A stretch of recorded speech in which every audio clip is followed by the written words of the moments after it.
అస్సలే సామాన్య ప్రజలకు బాగోలేదన్న. చాలా ఇబ్బందులు పడుతున్నారు. ఆయన కూడా రాత్రి స్టేట్మెంట్ ఇచ్చేసాడు. ప్రజల్లోకి మనం మెప్పించలేకపోతున్నాం. ఏంటిది ఏ కారణం అని ఆయనకి అర్థమవుతలేదు ప్రభుత్వానికి. ఆయన చేసాడు అనుకుంటున్నాడు కానీ జనాలకి ఎక్కలేదు. 18 ఏళ్ళు అయింది ఇప్పుడు వచ్చి. 18 ఏళ్ళు కూడా ప్రభుత్వం చాలా వ్యతిరేకంగా ఉంది. 90% ప్రజా వ్యతిరేకం ఉంది చంద్రబాబు నాయుడు గారికి. ఎందుకంటే జగనన్న చేసిన పథకాలు వీళ్ళు అవ్వలేకపోతున్నారు. 5 సంవత్సరాలు రెండు సార్లు కరోనా వచ్చినా సరే జగనన్న చాలా దమ్మున్నగా చేశాడు, ముందుకెళ్ళాడు, నడిపించాడు ప్రజల్ని.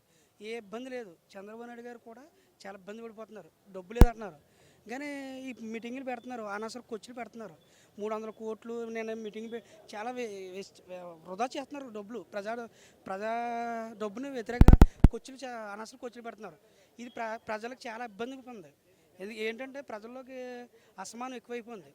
ఎందుకంటే జగనే కావాలంటున్నారు ప్రజలు. 99% ఇప్పుడు జగన్ గారు ఇప్పుడు పెట్టిన ఎలక్షన్లో సీట్లు చాలా భ్రమలు ఉన్నారు అంతే, ఏం కాదు. ఆ భ్రమ నుంచి తెరిపించే ప్రజలు ఉన్నారు. ప్రజలు ముందు అడుగేస్తారు. 2029 కంబ్యాక్ జగన్ గారు చూస్తారు ఎలాగుంటుంది పరిపాలన ఎలాగుంటుంది. గజ వణికిచ్చేస్తారు వ్యాపారం జగన్ గారు.